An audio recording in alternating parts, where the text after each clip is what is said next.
Olá, você acompanha aqui conosco uma série de programas, ponto a ponto, da reforma da Previdência Social. Hoje, nossos dois convidados estão aqui, o economista Miguel Daúde e também nosso convidado, que é o professor Adilson Sanches. O primeiro ponto que os nossos dois convidados vão comentar, eu gostaria que você visse aqui comigo. Olha lá. Nós vamos então falar a respeito de idade mínima para a Previdência Social. Idade mínima de 65 anos, sim ou não? Então, eu vou perguntar primeiro para o Miguel. Miguel, idade de 65, sim ou não? Sim para trabalhador urbano e não para trabalhador rural. Adilson, 65 anos para aposentadoria, sim ou não? Não, definitivamente não, nas condições que se propõe pela PEC 287. Miguel, por que você disse que para alguns vale e para outros não vale 65 anos? Eu acho que 65 anos, para o trabalhador rural, o tempo é muito longo. Porque se nós olharmos algumas populações rurais do Nordeste, nós percebemos que a idade média dessas pessoas é de 67, 66 até 65. Então, esse trabalhador, se tiver que contribuir até 65 anos de idade, evidentemente não vai ter nenhum benefício após a aposentadoria. Então, para o trabalhador rural, estatisticamente, nós devemos ter uma idade menor, como é hoje, 55 anos, 60 anos, perdão. Adilson, quando você falou 65, não, vale para qualquer tipo de trabalhador no país? Essa é a questão, porque se quer igualar os desiguais. Então, não se pode admitir uma idade corte, 65 anos, num país com diferenças regionais extraordinárias e pessoas também com formação diferenciada. Portanto, impor 65 anos como corte para todo cidadão é deveras rigoroso, extremamente. E tem um detalhe que reforça o meu pensamento, que é a expectativa de vida do brasileiro, que é muito baixa. Então, se for considerar 65 anos, como encontramos em outros países desenvolvidos, nós temos que equiparar qual a expectativa de vida nesses países desenvolvidos. Ela é, pelo menos, em média, 10 anos mais do que a do brasileiro. Como é que você responde, Miguel? Eu acho que a expectativa de vida média do brasileiro, ela está acima de 70 anos, né? Chega muitas vezes próximo de 80. Para algumas regiões. Agora, para algumas regiões, outras regiões, ela não chega a 68, 67. Então, nós temos que ter uma diferenciação para categorias. O que nós identificamos, o setor rural, ele tem que ter uma idade menor, como é hoje. E o urbano mantém-se os 65, porque o problema da Previdência não está na idade, e sim no financiamento que acaba levando a esse rombo e na contabilidade. Porque a Seguridade Social, isso que nós precisamos entender, que é a Previdência, que é aquilo que você paga para ter o benefício, a saúde, que você também paga, e o benefício assistencial, se nós somarmos todas essas despesas e contrapormos com as receitas, até 2015 era superavitário em 70 bilhões. Aí eu pergunto, os anos anteriores, que houve um superávit também grande, onde foi parar o dinheiro? Por que agora o governo quer jogar 740 bilhões nas costas do trabalhador aposentado? Quando ele, governo, tira 30% dessa receita para desvinculação de receita orçamentárias que ele coloca onde quiser. Então, eu não sou contra a reforma da Previdência, o que eu sou contra é o governo estar escondendo os dados da Previdência. Eu acho que nós temos que mostrar esses dados, porque nós temos que dar a César o que é de César. Desta forma, vai ser muito difícil essa reforma ser aprovada. Adilson, explica uma coisa. Quando se diz 65 anos de idade, é porque se diz que brasileiro se aposenta muito cedo. E está uma porção de exemplos, até o próprio presidente da República se aposentou com 50 e poucos anos. Porque nós temos regimes variados de previdência social, isso também deve ser analisado pontualmente. De todo modo, se considerarmos que a reforma propõe um tempo mínimo de contribuição de 25 anos, estatisticamente, dados da própria Previdência Social, a informação de que 70% das pessoas não alcançariam uma aposentadoria aos 65 anos. É deveras ingrato com a população. Vale lembrar que as pessoas contribuem com uma alíquota alta em relação a outros países, 8, 9 ou 11%, e que as empresas que contratam essas pessoas, empregados ou não, autônomos, empresários, cooperados e assim por diante, também tem uma carga tributária elevada. Então, haverá um tempo muito grande, né? um tempo razoavelmente elastecido de contribuição, sem uma contrapartida proporcional a essa contribuição.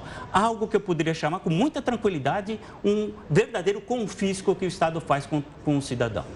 Miguel, aposentar muito cedo no país com idade inferior a 65 anos vai quebrar a Previdência? Já quebrou ou não quebra? Qual é isso? Não, não vai quebrar. Nós precisamos entender essa mecânica que está sendo proposta pelo governo. O governo diz assim, homens com mais de 50 anos e mulheres com mais de 45 anos entrarão numa escala de aposentadoria, ou seja, se faltar 10 anos, vão ter que ficar mais 5 anos. Então, essa tese de que eles vão ter que trabalhar muito mais, eu acho que aí não vai prejudicar.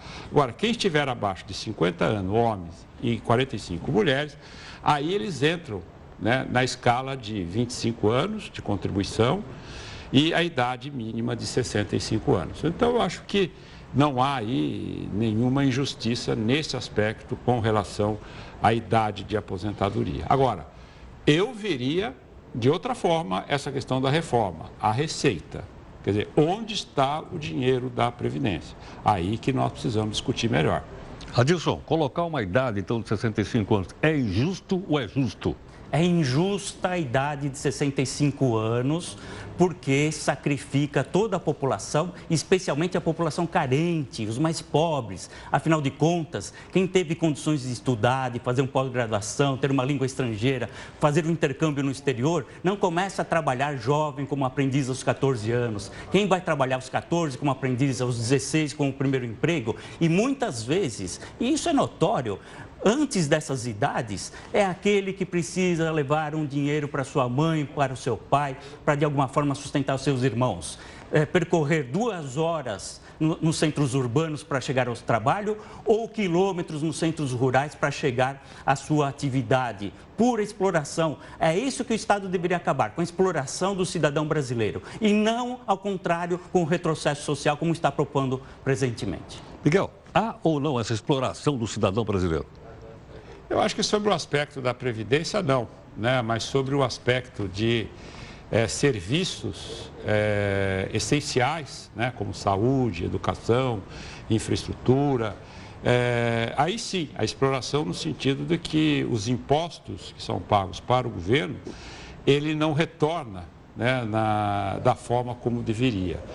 No caso da Previdência, a gente sabe que ninguém é contra, pelo menos eu não sou contra a reforma da Previdência. O que eu sou contra é a forma como ela está sendo discutida. Eu acho que nós temos que discutir essas fontes de recursos e aí sim chegar a um consenso, porque, a meu ver, não precisaria imputar ou mudar a Previdência para que ela fosse superavitária. É só acabar com as fraudes, as concessões feitas irregulares.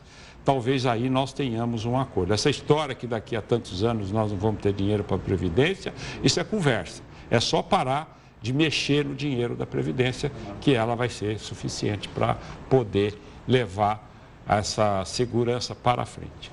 Adilson, implantar uma idade mínima na Previdência Social brasileira é uma novidade? Isso nunca existiu no passado, desde que a Previdência começou a ser implantada no país? Uma idade mínima já existe na legislação atual, que é a aposentadoria por idade. Quem não alcançar os 35 anos de tempo de contribuição se homem ou 30 anos se mulher, tem a perspectiva e a expectativa de se aposentar aos 60 anos se mulher, 65 anos se homem, pela aposentadoria por idade, cujo valor difere, é 70% mais 1% para cada ano de contribuição, e também em que os trabalhadores rurais conseguem se aposentar com 5 anos menos. Então, não havia a menor necessidade de mexer com idade para aposentadoria.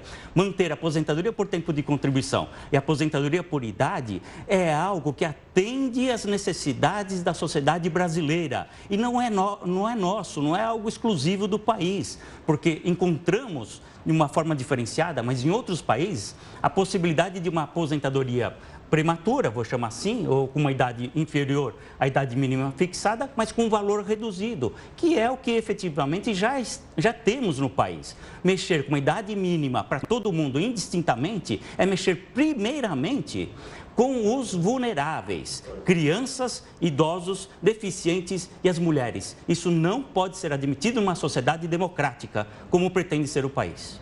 Como é que você responde a isso, Miguel?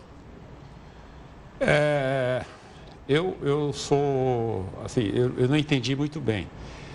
Que sistema que existe hoje? Existe o sistema, você, com 65 anos, você tem um determinado percentual da aposentadoria até a sua integralidade. Então, pelo que eu estou entendendo, ele concorda com o atual 65. Mas gostaria que houvesse a oportunidade de que as pessoas, caso desejem, se aposentem antes. Então, eu acho que a mecânica da Previdência, o que é o sistema previdenciário?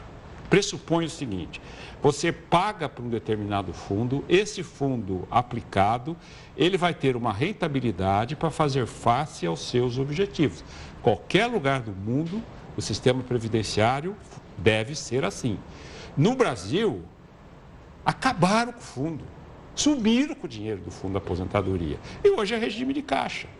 Quer dizer, o governo está pagando. Quer dizer, o governo é tão inábil nessa história que só o fato dele ter dito há algum tempo que ia fazer a reforma da Previdência, ele aumentou o rombo em 30 bilhões, aliado ao desemprego. Então, essa questão da idade é um parâmetro. Agora, eu acho que pode ser discutida. Eu, particularmente, acho que 65 anos, né, para o trabalhador urbano está bom e para o rural mantém os 60 anos. Eu acho que não vai mudar absolutamente nada e não se comete nenhuma injustiça. O que se comete injustiça é exatamente com a gestão do dinheiro. Adilson. Eu quero esclarecer o seguinte: hoje nós temos 5 aposentadorias. A por tempo de contribuição, com 35 anos de contribuição para o homem, 30 para a mulher.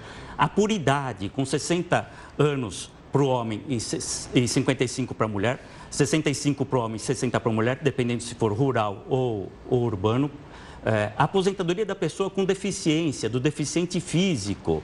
Também temos a aposentadoria por invalidez, cujo valor hoje se pretende seja alterado, deixará de ser 100%, só vai passar a ser 100% se for a acidentária. E a aposentadoria especial para aquelas categorias que sujeitam risco à saúde ou à vida. A reforma, ela simplesmente faz com que essas 5 modalidades de aposentação virem uma só com uma idade mínima a 65 anos, ignorando completamente as diferenças das pessoas, dos segurados, dos contribuintes e as diferenças regionais.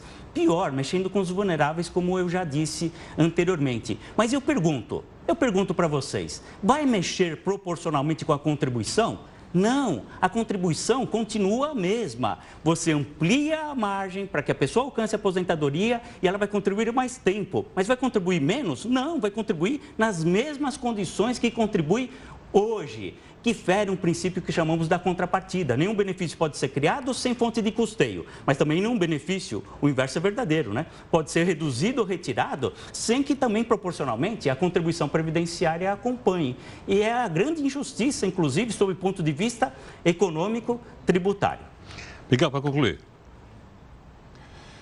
Eu acho que, assim, eu analisei bem essa questão da reforma. Ela aumenta, sim, a arrecadação. Ela mexe no bolso do contribuinte.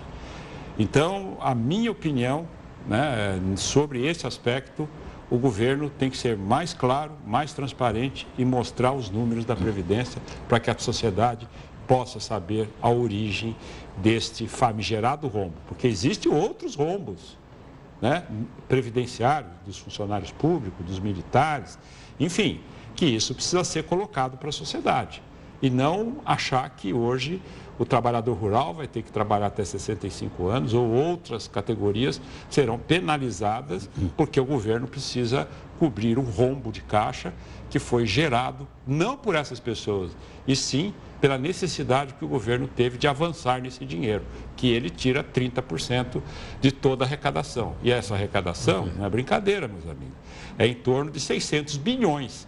30%, vocês façam a conta, são 180 bilhões que ele tira da Previdência e depois ele vem querer jogar esse custo nas costas dos trabalhadores. Então, eu, particularmente, sou a favor da reforma, mas gostaria de discutir os números. Ok. Muito obrigado, então. Obrigado ao economista Miguel Daúde.